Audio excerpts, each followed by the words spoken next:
जय जगन्नाथ नमस्कार। आजिकल इमिज कि संपर्क अच्छी धर 4-5 वर्ष है सब संपर्क घटला से संपर्क रे एमती कि अहंकारी था धोखा दिखती आपड़ थी अवस्था भी सी आउ क्या प्रति जाती से यदि आप कहे से कह रात क्यों बात क्यों एमती किसी शुणा मुझे लोक मान मो आखि आगे देखी से लोक सब से पदे जो मैंने कहते रात क्यों बात क्यों राति तो जीव दिन आसब फेर तुम लाइफ रे दिन राति आसब राति थी कथा थी जीवन अंधकार भितर थी से दिन तुम बुझ रात क्यों बात क्यों राति थी दिन भी आसबनी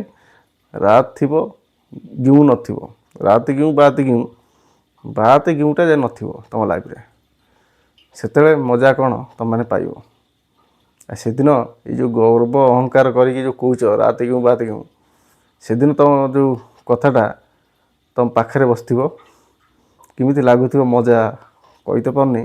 आपड़ बुझा लोक ठीक बुझीपे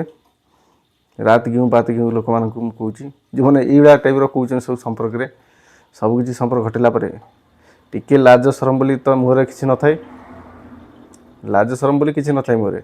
तो से ही यही कथा कहती जो मान आदत थाए सही जगह मुँह मारे से ही ये कथा कहती रात क्यों बात क्यों से तो केवे पारे से गोटे ही लोक भगवान पारे भगवान छाड़ा कि मनीष भी सुधरी पारे कर्म तक सुधरब से राति थी कथा थी बुझा लोक ठीक बुझीपार सुधरिया लोक सुधरी जातु जीवन ना अंधकार बाट को जाऊँगी और जीव भी एभा लोकंर अंधकार ही लाइफटा ही हुए से किए भी पिठी पड़े भगवान भी बचेबे नहीं फैमिली बचेबे नहीं किए बचेबे नहीं से भाग्य को लेकिन निंदिया छड़ा कर्म तो तुम कर भाग्य शून्यटा निंद टाइम आसुची सुधरी जा ना टाइम जो सुधरेब बंची था मरवा कष्ट ताठारू कष्ट पाइबा लोक ठार किए बुझ बहुत शीघ्र बुझे से लोक मैंने जो यही टाइप कथा कहते संपर्क में से निहत बुझे। जय जगन्नाथ रही नमस्कार।